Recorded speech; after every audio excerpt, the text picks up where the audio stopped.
I've been told throughout my life that power corrupts. Sometimes, I'm inclined to believe it.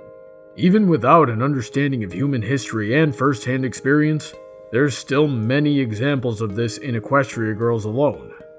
Or at least, that's what Twilight thought. But is there more to it than that?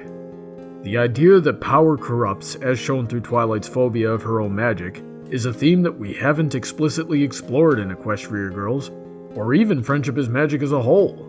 I can sympathize with Twilight's phobia though. She went to a school where power was abused. She saw the destruction that she's capable of and doesn't want to risk putting her friends in danger again. We get further confirmation of these fears later on when Gloriosa uses her own equestrian magic to imprison the whole camp. Furthermore, what about the sirens using their power to enslave the students? What about when Sunset Shimmer demolished the school and then enslaved the students? What about Rarity and the Inspiration Manifestation?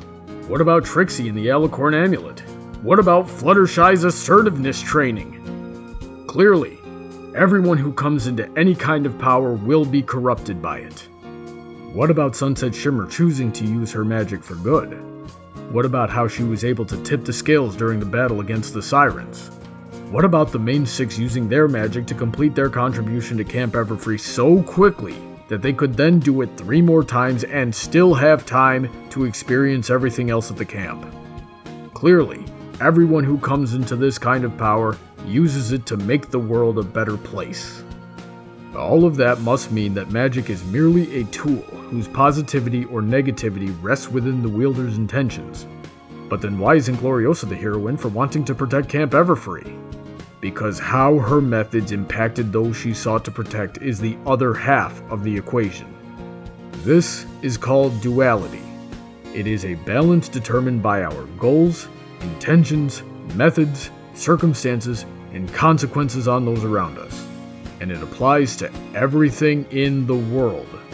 The tools we employ are merely what makes these things possible. Duality applies to life as well. Twilight's fear, for example, stemmed from the trauma of being corrupted by magic giving her the power to pursue her desires. Not wishing to relive that trauma, this fear greatly hindered her when she needed to help her friends. This type of thing happens often in real life too, but it plays out much more similarly to what we saw during Putting Your Hoof Down and One Bad Apple, where the ability to stand up for yourself drives someone to lash out all of their pent-up frustrations on everyone around them. The duality comes into play when people lose everything and realize that they're perpetuating a cycle of hatred, making themselves miserable even when their goals have been achieved. Learning from the trauma, they instead direct their power towards bettering themselves and uplifting those around them. Twilight's fear was her greatest hindrance, but through that fear, she learned how to guide her methods and intentions with the support of her friends, thus unlocking her full power and helping to save everyone at the camp. Duality applies to everything in life, even if less fantastically. Take my talents, for instance, writing and fencing. By gripping a pen, I can write speeches that have inspired people to better themselves and reunite with their families. But with the same grip, I could take a sword and bisect another one of God's creations.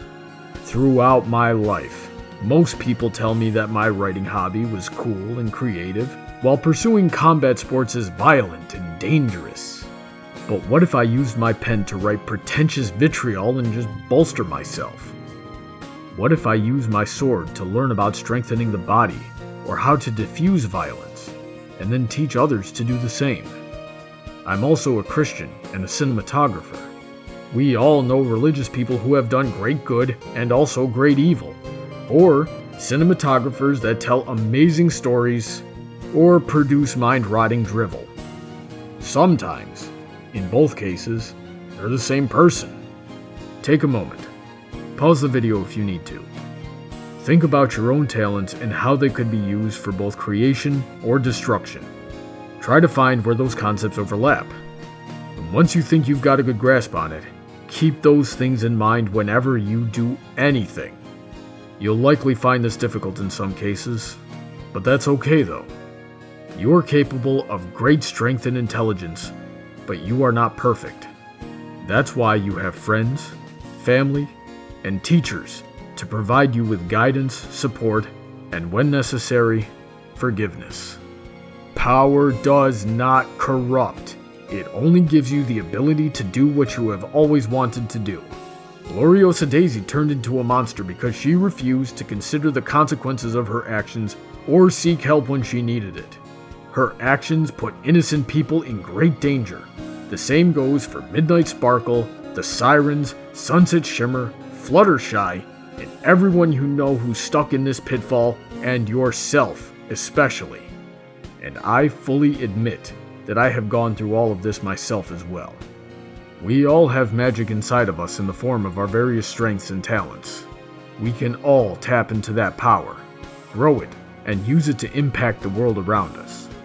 Realizing this is how Twilight rose to the occasion to help her friends, who helped her turn her trauma into her greatest strength. Sunset, who embraced her own magic, couldn't have done this if she had never gone through the same thing with the help of Princess Twilight. Princess Twilight, likewise, was a product of that very cycle as well. By understanding the duality of our power and not allowing our fears to hold us back from doing what is right, then maybe you can be the legend that you were meant to be. And that's the moral of the story. If you have any comments, critiques, or suggestions, you can send me a message by following Brawny Buck on Tumblr or sending an email to bronydebates@gmail.com. This video was supported by all of my generous supporters on Patreon. Please check out their content links in the description. You can also see how you can join them in supporting my channel and what you would get in return. Have a great day, and I look forward to hearing from all of you soon.